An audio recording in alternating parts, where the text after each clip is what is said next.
Et si les morts n'étaient pas silencieux, mais simplement qu'ils parlaient une langue que nous avons oubliée?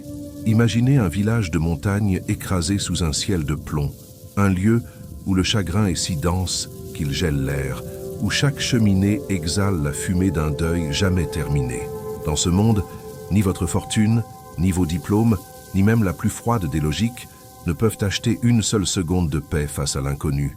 Car pour les habitants de ce hameau perdu, l'inconnu n'est pas une idée abstraite, c'est un son, une vibration profonde qui remonte des entrailles de la terre, depuis la mine qui a volé leur père, leur mari et leur fils, laissant derrière elle un silence assourdissant, un silence que tout le monde croyait éternel, jusqu'à cette nuit de tempête. Cette histoire est celle d'un homme qui pensait tout savoir et qui devra tout désapprendre pour enfin entendre. C'est un voyage au cœur des ténèbres, là où la science s'effondre et où la foi, même la plus infime, devient le seul guide possible. Nous allons explorer ensemble ce que signifie réellement écouter, non pas avec les oreilles, mais avec l'âme. Nous allons affronter le mystère d'une communauté suspendue entre deux mondes, cherchant des réponses dans un vide qui soudain n'est plus si vide. Restez jusqu'à la fin car la vérité, la véritable réponse à cette énigme, ne se révélera qu'au dernier souffle. Il fut un temps, pas si lointain, où ce village ne courbait pas l'échine sous le poids du chagrin, mais gonflait sa poitrine de fierté.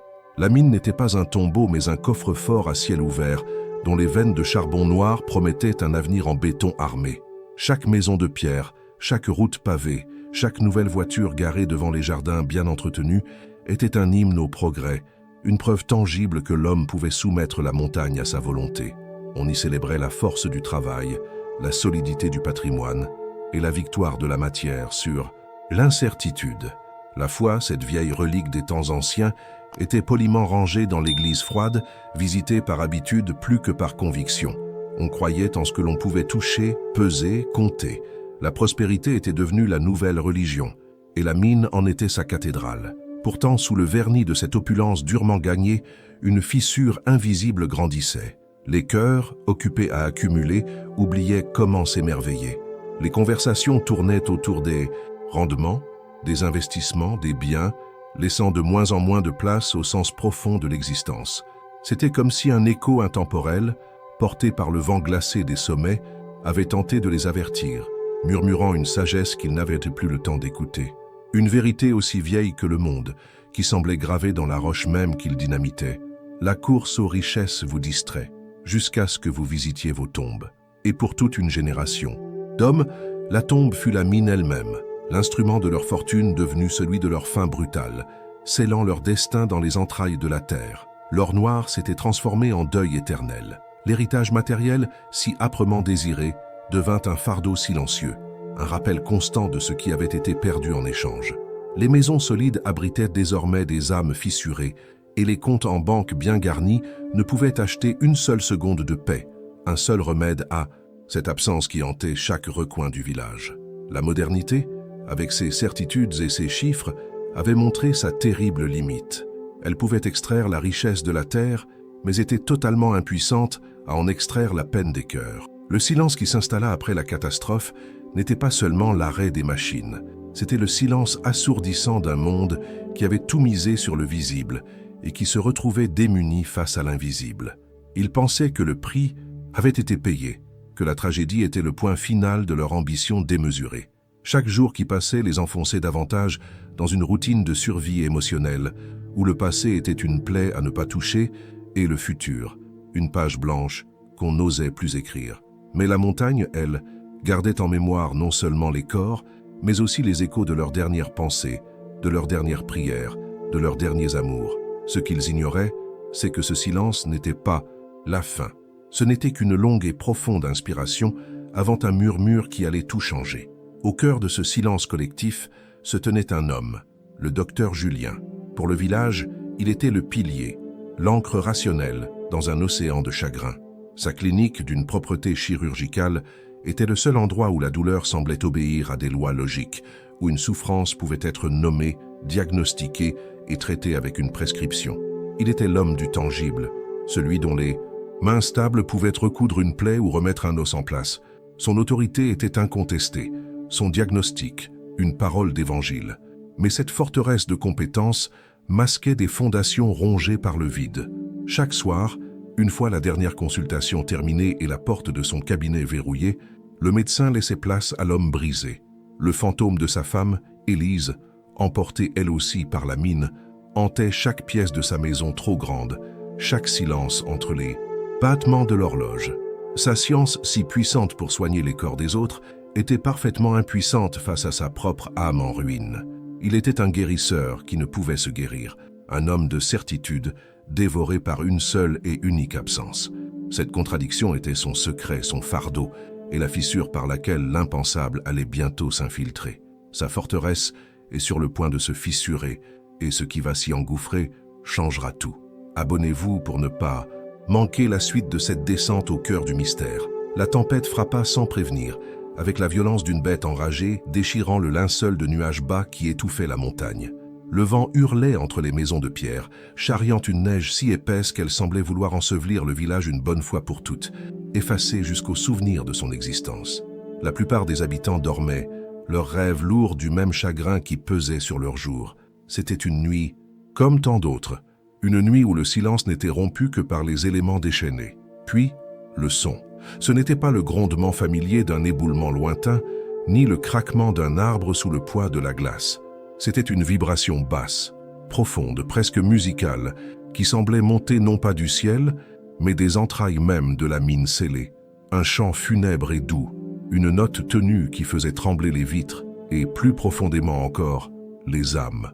Au même instant, comme une réponse silencieuse à cette plainte venue des profondeurs, une lueur d'un bleu surnaturel, douce et spectrale, pulsa à travers les fenêtres de chaque maison où vivait un veilleur. Pendant quelques secondes, les intérieurs modestes furent baignés de cette clarté irréelle, projetant des ombres mouvantes sur les murs, où étaient accrochées les photos des disparus. Julien fut arraché à son sommeil agité, son esprit scientifique cherchant immédiatement une explication rationnelle, une décharge. Électrostatique due à la tempête, un phénomène rare mais explicable. Mais à l'autre bout du village, la petite Chloé n'analysait pas.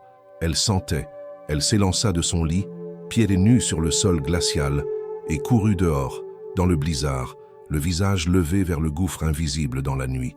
Et son cri d'enfant perça la tempête, un cri de joie pure et déchirante. Il a répondu, papa a répondu. Le son s'éteignit, la lumière s'évanouit, mais le silence qui retomba sur le village n'était plus le même. Il était désormais rempli d'une question terrifiante et merveilleuse, et personne ne savait encore que la véritable tempête ne faisait que commencer.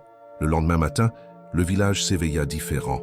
La tempête était passée, laissant derrière elle un silence immaculé, mais l'air était chargé d'une tension nouvelle, électrique. La nouvelle de l'événement de la nuit s'était répandue comme une traînée de poudre, murmurée de porte en porte, déformée, amplifiée, transformée en mythe, avant même que le soleil n'ait atteint son zénith. Pour les veilleurs, c'était un miracle, la validation de leur attente obstinée. Pour les autres, c'était une source d'effroi, une profanation, comme si les morts refusaient de reposer en paix. Julien, lui, se sentait pris au piège entre ces deux mondes. Au chevet de Chloé, dont la respiration était devenue un sifflement rauque, il luttait contre une vague de souvenirs. Les paroles délirantes de la petite fille n'étaient pas aléatoires. Elle traçait une carte précise de son passé avec Élise, ravivant des conversations intimes, des promesses oubliées, des regrets qu'il avait cru enterrés sous des années de discipline rationnelle. Chaque mot était une accusation silencieuse, le rappel de tout ce qu'il avait failli à dire, à faire. La fièvre de l'enfant semblait brûler les remparts de sa propre mémoire, et il ne savait plus s'il soignait une pneumonie ou s'il faisait face aux fantômes de son propre amour perdu. La pression ne tarda pas à monter d'un cran. Hélène, la grand-mère de Chloé, une femme dont le visage était une carte géographique de la douleur, se présenta à la clinique. Elle ne venait pas chercher un diagnostic, mais exigeait des comptes. Son regard, dur comme le granit de la montagne, transperça Julien. Elle lui reprocha son scepticisme, son cœur froid de scientifique qui cherchait des explications là où il fallait simplement de la foi. Pour elle, la maladie de Chloé n'était pas une simple conséquence de sa course dans la neige. C'était un signe, un message qui passait à travers elle. Et Julien, avec ses seringues et ses analyses, était un obstacle à cette communication sacrée. Les mots d'Hélène étaient lourds du poids de toute la communauté, de toutes ces femmes qui avaient appris à vivre avec une moitié d'âme. Elle l'accusa de vouloir faire taire le seul espoir qui leur restait, de vouloir imposer son silence stérile à leur miracle naissant. Julien tenta d'argumenter, de parler de protocoles médicaux, de risques d'hypothermie, mais ces mots sonnaient creux, même à ses propres oreilles. Face à la certitude brute et spirituelle de cette femme, sa science semblait n'être qu'un jargon arrogant et vide de sens. Elle le laissa seul avec une dernière phrase, tranchante comme un éclat de verre. « Vous ne la sauverez pas en la soignant, docteur. Vous la sauverez en l'écoutant. » En sortant de sa clinique pour prendre l'air, le village entier devint une salle d'audience. Chaque visage croisé était un juge. Il voyait les regards des veilleurs, remplis d'un espoir presque fanatique, et ceux des autres, chargés de peur et de ressentiment. Les fantômes des mineurs n'étaient plus confinés dans le gouffre de la mine. Ils marchaient dans les rues, habitaient le silence entre deux conversations, pesaient sur les épaules de leurs proches. Julien se sentit écrasé par la mémoire des victimes. Il n'était plus seulement le médecin traitant une enfant malade, il était devenu le symbole de la froideur moderne face à un deuil qui refusait de se laisser classer et archiver. Il se souvint des discussions avec Élise, qui lui reprochait souvent de vouloir tout expliquer, de tuer la poésie du monde avec ses certitudes. « Tu ne laisses aucune place au mystère, Julien », lui disait-elle. Aujourd'hui, le mystère était là, immense, et il se sentait terriblement seul et mal équipé pour y faire face. Il comprit que ce n'était pas seulement la vie de Chloé qui était en jeu, mais l'âme même du village, suspendue entre le désir de croire et la terreur de ce que cette croyance pourrait réveiller. De retour dans la solitude de son cabinet, Julien s'entoura de ses livres, de ses schémas anatomiques, de ses certitudes en papier. Il chercha frénétiquement une explication logique, un cas clinique similaire, un trouble neurologique qui pourrait expliquer les délires si spécifiques de Chloé. Mais plus il lisait, plus le gouffre entre son savoir et la réalité se creusait. Une peur nouvelle, plus insidieuse que le chagrin, commença à s'infiltrer en lui. La peur de sa propre faillibilité, la peur de la folie. Et si ce n'était pas le monde qui devenait irrationnel, mais lui, si le deuil avait finalement fissuré son esprit cartésien, cette pensée était plus terrifiante encore que les fantômes. La mort, il la connaissait, c'était un processus biologique, une fin. Mais la dissolution de l'esprit, la perte de contrôle sur sa propre perception du réel, c'était un abîme sans fond. Il posa sa tête entre ses mains, le silence de la pièce amplifiant les battements de son cœur. C'est alors qu'il l'entendit, ou crut l'entendre, une vibration très basse, à la limite de l'audible, qui semblait non pas venir de l'extérieur, mais résonner directement dans sa cage thoracique. Le son de la mine. La porte s'ouvrit doucement. C'était la mère de Chloé, une jeune femme d'ordinaire si effacée, mais dont les yeux brillaient aujourd'hui d'une détermination farouche. Elle tenait dans ses mains une petite boîte en bois usé. « C'était à lui », dit-elle simplement en la posant sur le bureau de Julien. « C'est sa boîte à musique. Chloé dormait avec toutes les nuits. Depuis l'accident, elle ne l'a plus jamais ouverte. » Elle leva les yeux vers le médecin et il n'y avait aucune supplique dans son regard, seulement une conviction calme et profonde. Elle ne dit pas que son père est revenu, docteur. Elle dit qu'il n'est jamais parti. Elle dit que nous avons juste arrêté d'écouter. Sa fièvre n'est pas une maladie, c'est une syntonisation. Elle s'accorde à une fréquence que nous avons oubliée. Julien resta silencieux, incapable de formuler une réponse. Toute sa formation, toute sa carrière, toute sa vision du monde s'effondrait face à la simplicité désarmante de cette métaphore. La jeune femme se retira, le laissant seul avec la petite boîte, un objet anodin devenu le dépositaire d'un enjeu immense. Le silence qu'elle laissa derrière elle était une question muette bien plus puissante que toutes les accusations. Le temps s'accélérait et se contractait autour de lui. Les heures passaient, la fièvre de Chloé grimpait et chaque bulletin médical qu'il notait était un constat d'échec. Ses antibiotiques, ses protocoles de refroidissement, rien ne semblait atteindre le cœur de ce mal qui la consumait. Il sentait le regard de la communauté peser sur lui, le jugement silencieux des veilleurs, la peur des sceptiques, le fantôme de sa propre femme murmurant à son oreille. Mais il réalisa soudain que tous ces jugements n'étaient rien. Ils n'étaient que l'écho de sa propre impuissance. Le véritable tribunal n'était pas dans le village, ni même dans sa conscience. Il était là, dans cette petite chambre, dans la lutte silencieuse entre la vie et la mort qui se jouait dans le corps fragile d'une enfant de 8 ans. Tout ce qu'il avait construit, sa réputation, ses certitudes, sa logique implacable, Tout cela était balayé par une seule et unique vérité. Il était en train de la perdre. Et alors qu'il croisait le regard vitreux de Chloé, il comprit qu'un jugement beaucoup plus grand s'approchait. Un jugement où la science et la foi n'étaient plus des adversaires, mais des témoins impuissants face à une question qui les dépassait tous. La vie allait-elle l'emporter? Il se sentit dépouillé de tout. Le médecin, le scientifique, l'homme de raison n'existait plus. Il n'était plus qu'un homme, seul, face à l'inconnu, face à la possibilité imminente de la mort d'une innocente. Il regarda ses mains, ces instruments de précision qui lui avaient tant de fois permis de réparer des corps, et elles lui semblèrent inutiles, étrangères. Puis son regard se posa sur la petite boîte à musique sur son bureau. Un objet irrationnel, un réceptacle à souvenirs, un pont vers un monde qu'il avait toujours nié. La médecine avait échoué, la logique était à court d'arguments. Il ne lui restait plus qu'un seul chemin, le plus terrifiant de tous. Celui de l'abandon, celui d'accepter qu'il existait peut-être des blessures que le scalpel ne pouvait atteindre et des remèdes que la pharmacie ne pouvait fournir. Prendre cette boîte, l'ouvrir près de l'enfant, ce serait admettre sa défaite. Ce serait sombrer dans ce qu'il avait toujours qualifié de superstition. Ne rien faire, ce serait la condamner au nom de ses propres principes. Il était au bord du précipice, forcé de choisir entre sa raison et une chance infime de la sauver. Dites-moi en commentaire, dans cette épreuve, qu'auriez-vous fait? Avec des mains qui tremblaient pour la première fois de sa carrière, Julien saisit la petite boîte en bois. Chaque fibre de son être, chaque année d'études, chaque principe qu'il s'était forgé hurlait à la trahison. C'était un acte de folie, une reddition face à l'irrationnel.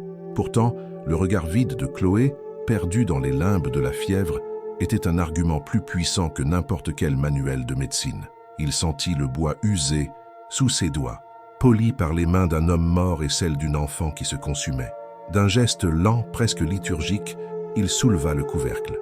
Le déclic métallique du loquet résonna dans le silence comme un coup de feu. Et puis, la musique. Quelques notes cristallines, simples et mélancoliques, s'élevèrent, une mélodie enfantine qui semblait pourtant porter en elle toute la tristesse du monde. La mélodie s'infiltra dans l'air lourd de la chambre, et au moment où elle atteignit le lit de l'enfant, un murmure à peine audible s'échappa de ses lèvres gercées.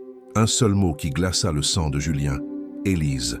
Le nom de sa femme, prononcé par cette enfant délirante, fit voler en éclats les dernières défenses de son esprit. La chambre sembla se déformer, les murs se gondoler comme sous l'effet d'une chaleur intense.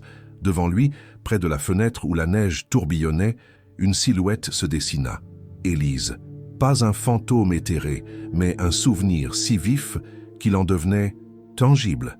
Elle portait la robe qu'elle aimait tant, celle qu'elle avait le jour où il lui avait promis de ne jamais la laisser seule. Son regard n'était pas empli d'amour, mais d'un reproche infini, silencieux et dévastateur. Elle ne parlait pas, mais il entendait sa voix dans sa tête, aussi clairement qu'autrefois. « Tu as laissé la montagne me prendre, Julien. Tu m'as laissé seul dans le noir. C'était une torture, une épreuve conçue sur mesure pour son cœur déjà brisé. Était-ce son esprit qui le trahissait, consumé par la fatigue et le chagrin, ou la pièce elle-même qui était devenue le théâtre d'un jugement qu'il ne pouvait plus fuir? Le médecin en lui se révolta, cherchant désespérément une bouée de sauvetage rationnelle. Hallucinations auditives et visuelles, provoquées par un stress extrême et le manque de sommeil. Un symptôme, rien de plus. Son premier réflexe fut de refermer la boîte, de faire taire cette musique insidieuse qui déverrouillait les caveaux de sa mémoire. Il devait administrer un sédatif à l'enfant, et peut-être un à lui-même. Restaurer l'ordre chimique, la logique biologique.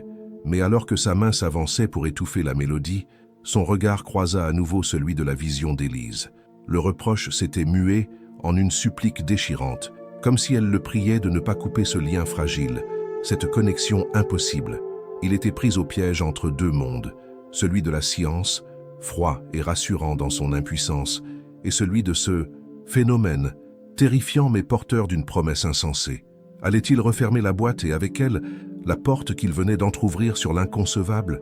Comme si elle avait senti son hésitation, Hélène apparut dans l'embrasure de la porte, une ombre silencieuse dans la pénombre. Elle ne regarda pas Julien, mais la petite boîte à musique, comme si elle en connaissait le pouvoir. Son visage de pierre ne trahissait aucune surprise, seulement une gravité infinie. « On ne traverse pas un pont à moitié, docteur, dit-elle d'une voix basse, qui semblait porter la sagesse des âges. Une fois que vous avez posé le pied dessus, vous devez aller jusqu'au bout, quel que soit le paysage que vous découvrez de l'autre côté. Reculer, c'est tomber dans le vide. Ces mots n'étaient pas une menace, mais un avertissement, une loi spirituelle énoncée avec la simplicité d'une évidence. Julien comprit alors que ce n'était plus un simple choix thérapeutique. En ouvrant cette boîte, il avait accepté les termes d'un pacte tacite. Il s'était engagé sur une voie dont il ne maîtrisait ni les règles, ni la destination. Quel était ce pacte silencieux qu'il venait de sceller? La vision d'Élise était toujours là, mais son expression avait encore changé. La supplique avait laissé place à une étrange invitation. Elle lui tendait la main, un sourire triste aux lèvres, comme pour l'inviter à la rejoindre dans ce monde de souvenirs et de regrets. C'était la tentation ultime, abandonner la lutte, abandonner Chloé, et se réfugier dans le confort familier et stérile de son propre chagrin. Il pouvait passer le reste de sa vie à dialoguer avec ce fantôme, à se perdre dans le passé. Ce serait une mort lente, une reddition douce amère. Mais le souffle rauque de Chloé le ramena au présent, à sa responsabilité de médecin, à sa promesse d'homme. Il fit un pas, non pas vers la fenêtre et le spectre de son amour perdu, mais vers le lit. Il regarda la vision d'Élise droit dans les yeux, et, pour la première fois, il ne vit pas seulement sa perte, mais aussi sa force.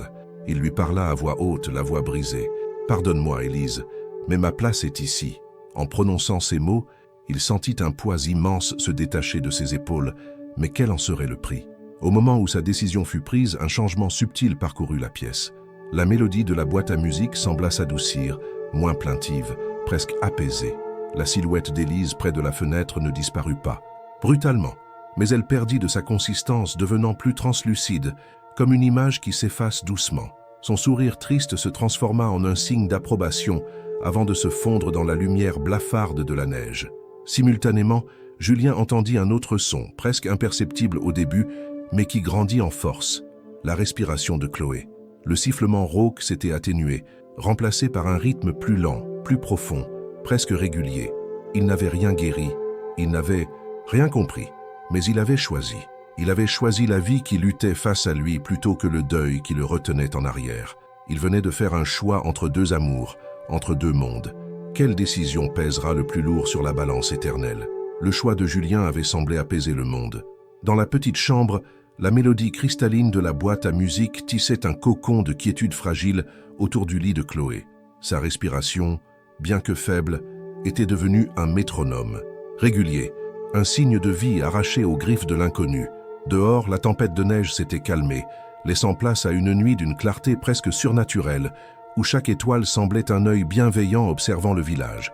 Un soupir de soulagement collectif parcourut la communauté des veilleurs, qui sentait ce changement dans l'air, dans la vibration même de la terre. Julien, pour la première fois depuis des années, sentit une fissure dans son armure de chagrin, laissant filtrer un rayon d'espoir insensé.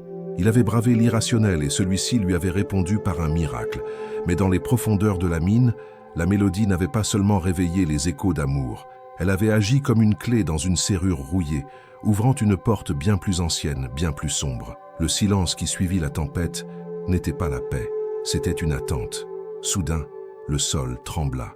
Ce n'était pas la secousse brutale d'un éboulement, mais une vibration basse et discordante, comme la corde d'un instrument monstrueux qui se tend à se rompre. La mélodie de la boîte à musique se distordit, ses notes pures s'enrayant dans une dissonance funeste. La douce lumière bleutée qui avait baigné les maisons des veilleurs revint, mais sa couleur avait viré au rouge sanglant, une lueur de détresse qui peignait des ombres démoniaques sur les murs enneigés.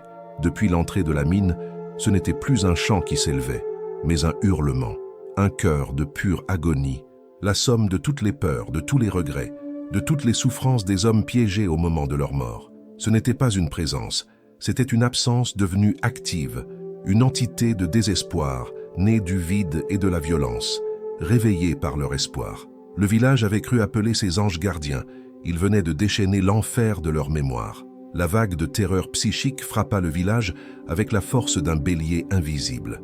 À l'intérieur de la clinique, les instruments médicaux de Julien grésillèrent et s'éteignirent dans une pluie d'étincelles. Le moniteur cardiaque de Chloé devint plat, non pas parce que son cœur s'était arrêté, mais parce que la machine était morte. L'enfant se cambra sur son lit, les yeux révulsés, un cri muet figé sur ses lèvres, son corps de nouveau en proie à une fièvre fulgurante. La force malveillante semblait se nourrir de sa pureté, de sa connexion, la transformant en un paratonnerre pour toute la douleur du passé. Dehors, les veilleurs furent projetés en arrière comme par une explosion, leurs esprits envahis par les dernières secondes de leurs êtres chers, l'obscurité, la suffocation, la certitude de la fin. La foi qui les avait soutenus pendant des années se retourna contre eux, devenant une arme qui les anéantissait. Julien regarda Chloé impuissant, comprenant avec une horreur absolue que son acte de foi n'avait pas été une guérison, mais une condamnation. Le temps sembla se dissoudre. La pièce n'était plus qu'un maelstrom de peur et d'échec. Julien tenait la main brûlante de Chloé, sentant le pouls de la petite fille s'affaiblir, devenir un battement erratique et fragile contre ses doigts. Il n'y avait plus de science, plus de protocole, plus de savoir auquel se raccrocher. Il était nu face à une mort qui n'était pas un processus clinique, mais une entité vorace, une faim qui voulait tout dévorer. Il vit le visage de sa femme, Élise, non plus comme un souvenir, mais comme une prémonition de ce qui attendait l'enfant. Il sentit le froid de la tombe envahir la pièce, le silence définitif qui guettait au-delà du chaos. Alors que le souffle de l'enfant devenait presque imperceptible, un écho traversa son esprit, une vérité aussi froide et tranchante que le verre brisé, une loi immuable murmurée depuis la nuit des temps. Toute âme goûtera à la mort. Ce n'était pas une menace, mais une certitude absolue qui anéantissait le moindre espoir. La question n'était plus de savoir si la mort viendrait, mais si elle allait tout emporter avec elle. Le hurlement de la mine atteignit son paroxysme, une note insoutenable qui fit vibrer les fondations mêmes du village. La lumière rouge sang pulsa une dernière fois, illuminant une scène de dévastation totale. Les veilleurs gisaient dans la neige, prostrés, non pas blessés physiquement, mais leurs âmes brisées, leur espoir anéanti. Le village tout entier était à genoux, écrasé sous le poids d'un chagrin qui n'était plus une mémoire, mais une attaque en temps réel. Julien, au milieu de ce désastre, leva les yeux de l'enfant presque sans vie vers la lueur infernale de la montagne. Il comprit. Ils avaient commis une erreur fondamentale. Ils avaient cherché à entendre des voix, des messages, des fantômes. Ils avaient cherché le dialogue avec la mort. Mais la mort ne parlait pas. Elle était une fréquence pure, une vibration de fin. Et la mine n'avait pas seulement enregistré les adieux emplis d'amour, elle avait surtout gravé l'onde de choc de la fin brutale, l'énergie pure de la terreur. Pour sauver Chloé, pour sauver le village, il ne fallait plus écouter, il fallait voir. Ce qui allait être révélé dépassait l'entendement humain. Dans le chaos assourdissant, alors que l'entité de la mine déversait sa haine pure sur le village, une clarté glaciale s'empara de l'esprit de Julien. Il comprit que le son était une arme tournée contre eux, un piège. Le hurlement n'était pas un message, c'était le bruit de la serrure qui se brisait, la cacophonie de la douleur brute. Mais la lumière était différente. La lueur bleue initiale n'était pas agressive, elle était une réponse. Il fallait donc cesser d'écouter la mort et commencer à regarder la vie qui persistait au-delà. Son regard balaya la pièce, passant sur les machines éteintes, les fioles inutiles, et se posa sur son échographe portable, un appareil conçu pour traduire les ondes sonores invisibles en images. C'était un pari insensé, l'acte d'un « comme qui a tout perdu ». Utiliser un outil fait pour observer les battements de cœur d'un fœtus, pour sonder le cœur de pierre d'une montagne morte. Mais dans ce monde renversé, la folie était peut-être la seule logique qui tenait encore debout. Il devait traduire le hurlement en images. Il saisit l'appareil, ses gestes animés par une urgence désespérée. Dehors, la lueur rouge sang pulsait au rythme des cris psychiques qui martelèrent les esprits. Chaque pulsation semblait aspirer un peu plus de vie du corps de Chloé. Julien n'avait que quelques minutes, peut-être quelques secondes. Il plaqua la sonde de l'échographe, froide comme la mort, contre la paroi rocheuse de la clinique, le mur qui donnait directement sur la montagne. C'était un geste de médecin, mais appliqué à la terre elle-même. Il alluma l'écran. Ce qui apparut n'était pas une image, mais un chaos absolu, un blizzard de pixels noirs et rouges, une tempête visuelle aussi violente que la tempête sonore qui les assiégeait. C'était l'image brute de l'agonie, un enregistrement visuel de la terreur. Son cœur se serra. Avait-il seulement réussi à donner un visage à leur anéantissement imminent, ou y avait-il autre chose cachée dans ce bruit infernal? Refusant d'abandonner, il utilisa ses réflexes de diagnosticien. Il commença à manipuler les filtres de fréquence de l'appareil, cherchant un signal cohérent dans le vacarme visuel. Il isola les fréquences les plus hautes, les plus stridentes, et l'écran fut saturé de ce rouge sanglant, l'onde de choc de la catastrophe, la signature énergétique de la peur pure. C'était bien là, l'entité qui les détruisait. Mais son intuition le poussa plus loin. Et s'il filtrait l'inverse? S'il cherchait les fréquences les plus basses, les plus calmes, celles qui étaient étouffées par le cri? Lentement, il tourna le bouton. Le rouge commença à s'estomper, comme du sang se diluant dans l'eau. Et alors, il la vit. Une ligne fine, fragile, mais stable. Une onde sinusoïdale, parfaite, d'un bleu profond et apaisant, qui battait avec la régularité d'un cœur au repos. Elle avait toujours été là, ensevelie sous le vacarme de la tragédie. Ce n'était pas la voix des morts, c'était l'écho de leur amour. La révélation le frappa avec la force d'un éclair. La roche, saturée d'un cristal piézoélectrique, n'avait pas seulement enregistré le traumatisme, elle avait tout enregistré, chaque vibration, la peur et le courage, le désespoir et l'amour, les derniers adieux murmurés dans le noir. La lueur rouge était la mémoire de la violence de leur mort, une cicatrice énergétique qui s'était infectée. Mais la lueur bleue, c'était la mémoire de la raison pour laquelle ils avaient vécu, leur famille, leurs enfants, leurs amours. Ils n'avaient pas appelé un monstre, ils avaient simplement syntonisé la mauvaise fréquence, amplifiant la douleur au lieu d'écouter le réconfort. Chloé, dans son innocence, avait capté la bonne fréquence au début, mais la peur collective du village avait tout submergé. Il ne s'agissait pas d'un jugement divin, mais d'une loi de la nature aussi implacable que la gravité. Ils étaient face à un choix fondamental, amplifier la douleur ou l'amour. Pour comprendre la suite de ce jugement, cliquez sur la vidéo qui s'affiche maintenant. Julien savait maintenant ce qu'il devait faire. Il ne pouvait pas éteindre la fréquence rouge. Elle faisait partie de l'histoire, de la vérité de ce qui s'était passé. Mais il pouvait amplifier la bleue. Il pouvait changer l'équilibre. Il reconfigura l'échographe, non plus pour recevoir mais pour émettre. Il isola la douce fréquence bleue, cette signature d'amour pur, et augmenta le gain au maximum. Il allait utiliser sa machine pour renvoyer à la montagne son propre écho d'amour, pour lui rappeler ce qu'elle avait oublié sous la cicatrice de la douleur. C'était un acte de foi ultime, non pas envers un Dieu abstrait, mais envers la persistance de l'amour comme force physique de l'univers. Il appuya sur le bouton, envoyant une impulsion silencieuse à travers la pierre. Dehors, pour la première fois, la lueur rouge sang vacilla, comme une flamme surprise par une brise soudaine. La bataille pour l'âme du village ne faisait que commencer. Le geste de Julien n'est pas seulement celui d'un médecin tentant une procédure de la dernière chance, c'est le combat de chaque âme face à l'inéluctable, le moment où toutes les certitudes accumulées, toutes les richesses et les savoirs se révèlent, n'être que du sable face à la marée montante de la vérité. Sa machine, cet instrument de science, est devenu un autel, et son acte, une prière non pas faite de mots, mais d'ondes, une supplique pour que la fréquence de l'amour puisse percer le vacarme assourdissant de la peur et du regret.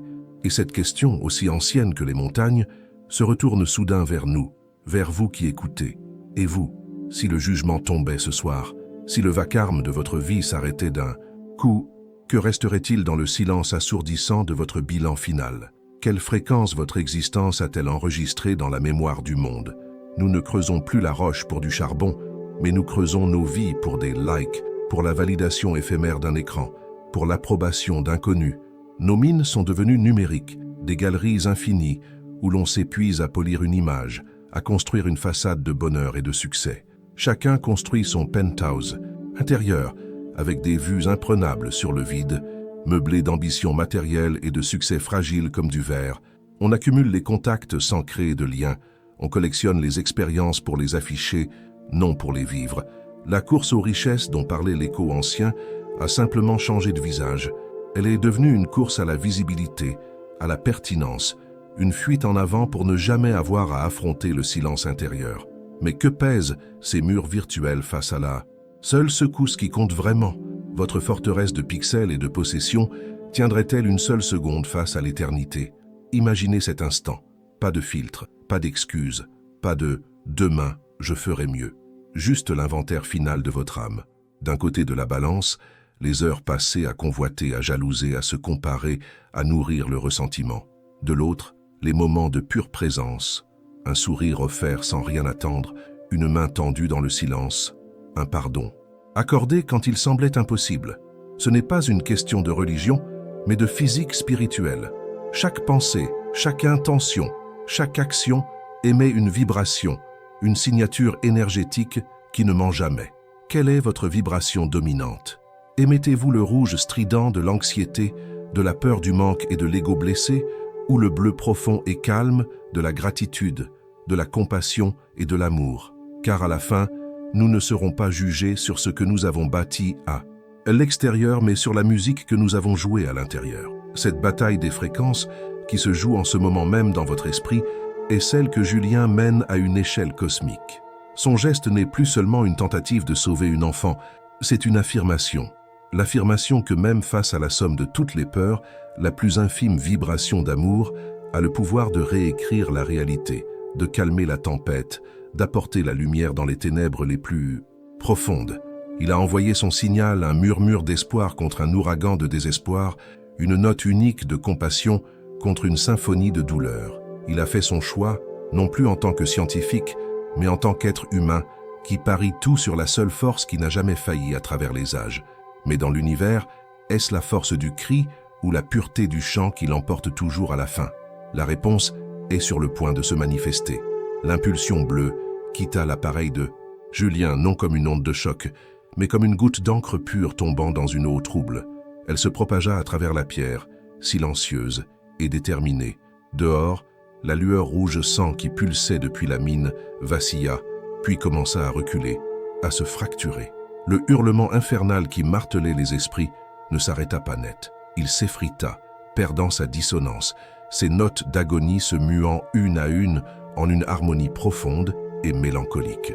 C'était comme si l'écho de l'amour, amplifié par la machine de Julien, venait panser la blessure sonore de la montagne. Dans la clinique, le corps de Chloé cessa de se tordre. Une paix visible descendit sur ses traits. Lentement, ses paupières s'ouvrirent, révélant un regard clair, lucide et débarrassé de toute fièvre. Elle inspira profondément, un souffle calme et régulier. Puis elle tourna la tête vers Julien et lui offrit un faible sourire. Le miracle n'était pas l'absence de son, mais sa juste traduction. Julien tourna l'écran de son échographe vers les visages des quelques veilleurs qui s'étaient rassemblés hébétés à la porte de la clinique. Il n'y avait pas de fantômes, pas de silhouettes, mais quelque chose de bien plus puissant. Des ondes visuelles, des signatures énergétiques uniques qui dansaient en harmonie, chacune un battement de cœur immatériel, une empreinte d'amour laissée dans la mémoire du cristal. Les villageois ne virent pas leur mort, ils reconnurent leur essence. Une vieille femme éclata en sanglots en pointant une onde sinusoïdale particulièrement douce. C'est lui, c'était sa façon de fredonner. Les larmes qui coulaient sur les joues creusées n'étaient plus celles du chagrin, mais de la libération. Le deuil écrasant se transformait en une connexion paisible.